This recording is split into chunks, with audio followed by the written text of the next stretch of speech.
अस्सलाम वालेकुम। Urdu bite channel में आप सबको खुश आमदीद। जो लोग इस चैनल पर नए हैं उनसे गुजारिश है कि चैनल को सब्सक्राइब करके बेल नोटिफिकेशन को ज़रूर ऑन कर दें ताकि आने वाली हर वीडियो का नोटिफिकेशन वक्त पर आपको मिल सके।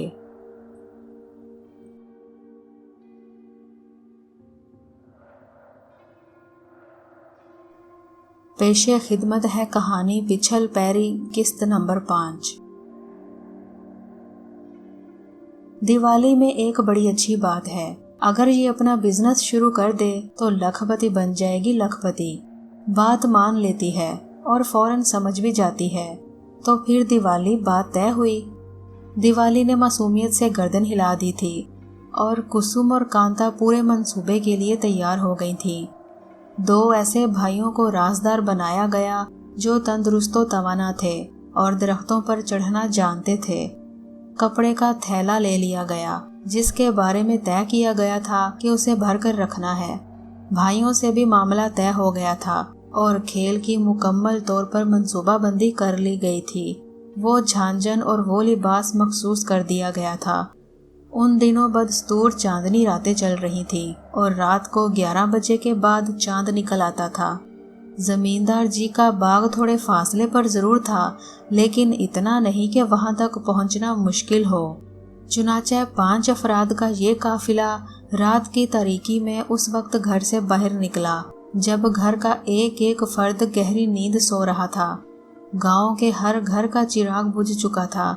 बेचारे गांव वाले तो सरे शाम ही अपने मामलात से फरागत हासिल करके अपनी अपनी ख्वाबगाहों में चले जाते थे। उस वक्त तो गलियों के कुत्ते तक आराम की नींद सो रहे होते थे। बहरहाल ये 5 अफराद, जिनमें कुसुम, कांता, दिवाली, जयप्रकाश और सत्यप्रकाश दोनों भाई थे, छुपते छुपाते आखिरकार बाग तक पहुंच गए। मीठी मीठी आमों की खुशबू दूर दूर तक फैली हुई थी और उनके मुंह में पानी आ रहा था। सत्यप्रकाश और जयप्रकाश ने वो दरख्त ताड़ लिए जहां उन्हें वारदात करनी थी। थोड़े ही फासले पर बंसीराज की आवाजें सुनाई दे रही थीं। वो बाग की रखवाली कर रहा था। कुसुम ने दिवाली को इशारा किया और दिवाली एक ऐसी जगह पहुंच गई जहां रोशनी थी और जहां से बंसीराज ज्यादा फासले पर नहीं था। फिर दिवाली के झनों की पहली छन पैदा हुई और बंसीराज ने सोए हुए कुत्ते की तरह गर्दन उठाकर उस तरफ देखा और फिर जल्दी से उठ बैठा। उसके हाथों में चिल्लम दबी हुई थी जिसमें से सुलगते हुए तंबाकू की लकीर उठ रही थी। वो दोनों हाथों से चिल्लम के निचले हिस्से को धकता और होंठों से लगाकर उसका एक कश लेता, लेकिन छन की उस आवाज पर जब उसने गर्दन उठाई तो उसे चांदनी रात में एक इंसानी हैवला नजर आया और वो बेख्तियार उठ खड़ा हुआ। कौन है रे, कौन है? अरे अंदर कैसे घुस आया? कौन है रे? उसने चिल्लम हाथ में दबाई और चंद कदम आगे बढ़ाया। छन छन छन की आवाज 2-3 बार सुनाई दी और बंसीराज ने आंखें फाड़ दी। तब उसे एक खूबसूरत सी लड़की नजर आई जिसके चेहरे पर रंगो रूप के बहुत से निशान बने हुए थे। चमकदार भड़कदार लिबास उसके बदन पर था। एक नौजवान लड़की थी। बंसीराज की आंखें हैरत से फटी की फटी रह गईं। अचानक ही नौजवान लड़की ने नाचना शुरू कर दिया। छन छनाछन छन छनाछन छन छनाछन की आवाज उभरी और बंसीराज की नजरें उसके पैरों पर पड़ी। उल्टे पांव थे, एड़ियां आगे और पंजे पीछे। बंसीराज के मुंह से निकलने वाली चीख बड़ी दिलदोज थी। चिल्लम उसके हाथ से छूटकर नीचे गिरी और टूट गई। सुलगते हुए तंबाकू की चिंगारियां दूर तक बिखर गईं।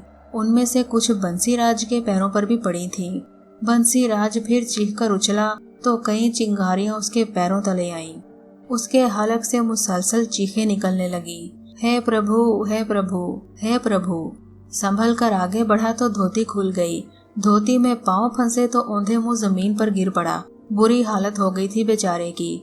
उधर छनाछन की आवाज के साथ चुड़ैल नाच रही थी। 25 रुपए हिलालजू करने थे। जयप्रकाश और सत्यप्रकाश दरख्त पर चढ़कर इतनी फुर्ती से केरियां तोड़ रहे थे कि कुसुम और कांता उतनी फुर्ती से उन्हें समेट भी नहीं पा रही थी। थैला भर गया लेकिन हवस पूरी ना हुई। बार बार ऐसे मौके कहाँ मिलते हैं। चुनाचे जो ओढ़नियां थी उनमें भी केरियां बांधी गईं। वारे न्यारे हो गए थे। जयप्रकाश और सत्यप्रकाश एक दरख्त से दूसरे दरख्त पर और दूसरे से तीसरे पर। उन दोनों दरख्तों से सारी कच्ची पक्की कैरियां तोड़ ली गई और उनकी गठरियां बन गईं। तब लड़के नीचे उतर आए और थैला उठाकर वहां से रफू चक्कर हो गए। उधर बंसीराज बेचारे की बुरी हालत थी। गिरा तो सर में चोट भी लग गई। कई बार उठकर भागने की कोशिश की। धोती पीछे जा पड़ी थी, भाग भी नहीं सकता था। एक सीटी की आवाज फिजा में उभरी। ये दिवाली के लिए इशारा था। चुनाचा दिवाली भी मंडेर फलांग कर दूसरी तरफ पहुंच गई और ये काफिला बखैरो खूबी घर तक पहुंचने में कामयाब हो गया।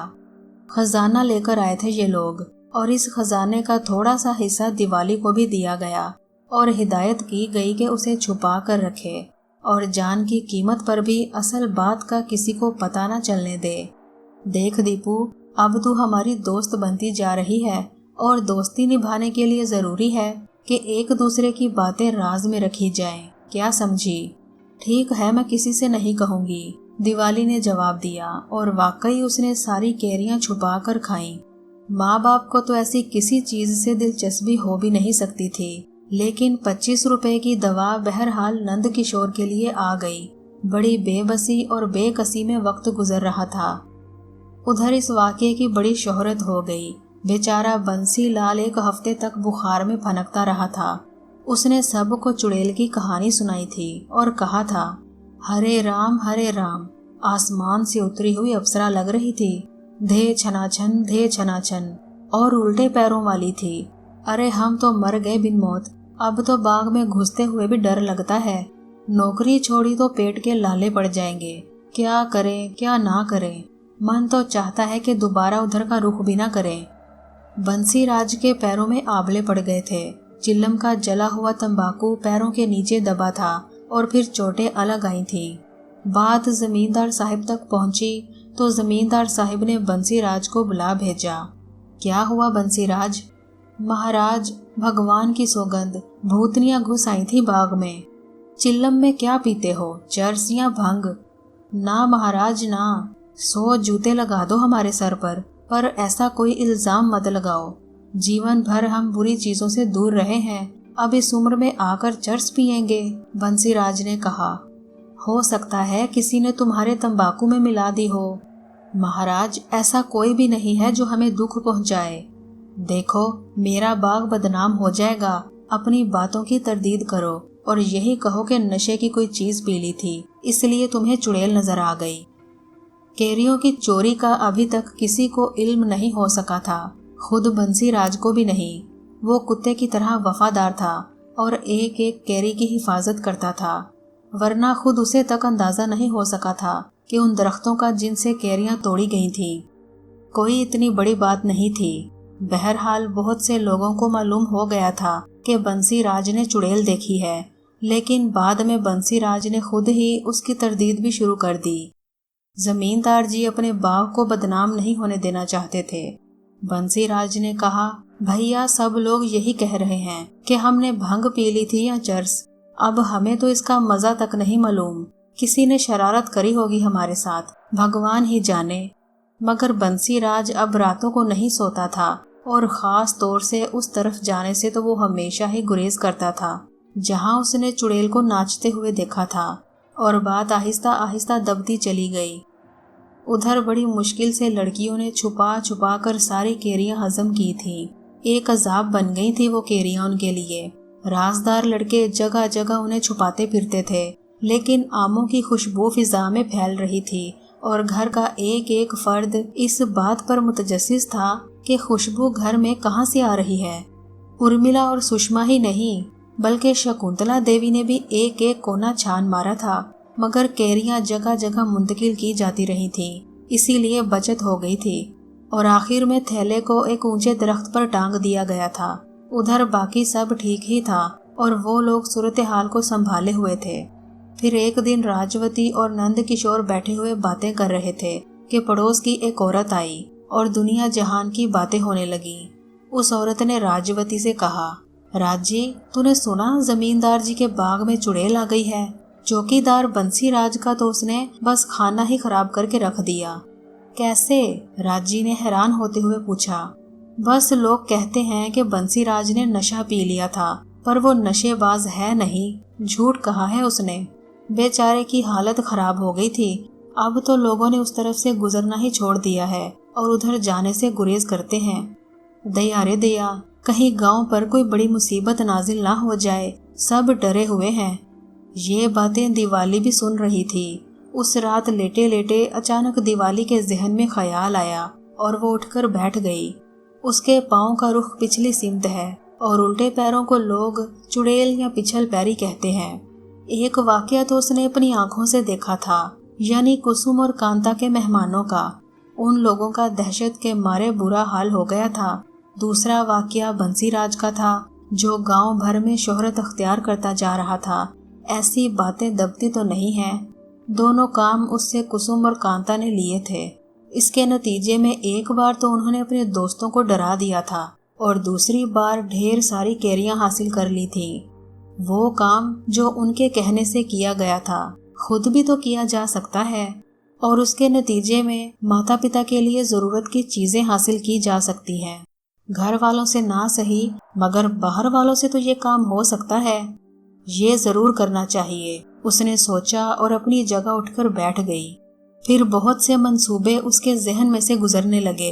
हालात ने थोड़ा सा जहनी तौर पर उलझा दिया था, वरना खुद भी वो शोखो शरीर और चालाक लड़की थी। वक्त खुद ब खुद हर बात सिखा देता है। वो भी बहुत कुछ सीख चुकी थी और जान चुकी थी। ये बात सबसे ज्यादा उसके जहन को जम रही थी कि दुनिया उसके साथ और उसके माँ बाप के साथ कितना बुरा सलूक कर रही है। ये लोग खौफ की जुबान समझते हैं। कुसुम और कांता उसे अपना आलाकार बनाकर उससे सारे काम ले रही थी। वो खुद भी तो ये सारे काम कर सकती है। फिर दूसरे दिन उसने उस वक्त कुसुम और कांता से मुलाकात की जब दोनों बैठी हुई बातें कर रही थी। उनका रवैया अब दिवाली के साथ बेहतर होने लगा था, चूंकि वो उनकी राजदार थी और एक काबिल एतमाद दोस्त साबित हुई थी। उसने कोई बात उनके खिलाफ कभी मुंह से नहीं निकाली थी। कुसुम ने उसे देखते हुए कहा, आओ दिवाली, कहाँ घूमती फिर रही हो? आप ही के पास आई थी दीदी, दिवाली ने पूरे एतमाद लहजे में कहा। आओ बैठो, कोई काम तो नहीं है? है दीदी, दिवाली ने कहा। बोलो, बताओ। दीदी, वो कपड़े और झांझन मुझे दे दीजिए, उन्हें मेरे पास ही रहने दीजिए। जब कभी आपका दिल चाहे आप मुझसे वापस मांग सकती हैं, लेकिन अब इन्हें मेरे पास ही छोड़ दीजिए, मैं इन्हें संभाल कर रखूंगी। मगर क्यों दिवाली, क्या करोगी तुम उनका? दीदी, मुझे उनकी जरूरत है, बस इससे ज्यादा मैं आपको नहीं बता सकती, दिवाली ने कहा और दोनों चौंक कर उसे देखने लगी।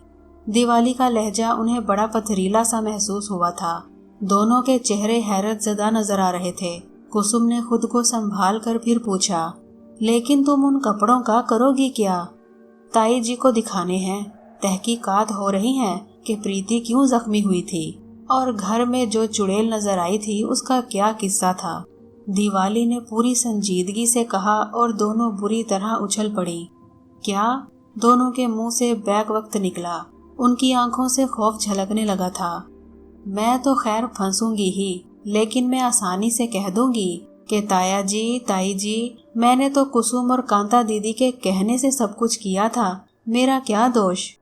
अरे क्या दिमाग खराब हो गया है तेरा? कुसुम ने कहा। होना ही चाहिए, आपने जो कुछ कहा मैंने खामोशी से किया। मैं आपसे जरा आपके कपड़े मांग रही हूँ तो इतनी छान पटक हो रही है। तूने नाराज होकर ये बात कही है, कुसुम ने कहा। तो और क्या, दिवाली मुंह बनाकर बोली। भगवान तेरा भला करे, तूने तो जान ही निकाली थी, मगर देख, हमने तो तुझे हर काम में शरीक रखा, तू भी तो बता करेगी क्या? अभी तक तो कुछ नहीं सोचा, लेकिन कुछ करूंगी। अब तो कैरियां भी आम बन चुकी हैं, बल्कि आम भी खत्म होने वाले हैं। चल तू कपड़े ले ले, वो कोई बात नहीं है, मगर जो कुछ करे हमें भी उसमें शरीक रखना, कुसुम ने कहा। सारी चीजें दे दे, मैं संभाल कर रखूंगी और जब भी आप वापस मांगेंगी मैं दे दूंगी। हाँ हाँ ठीक है, मैं निकाले देती हूँ, कांता ने कहा।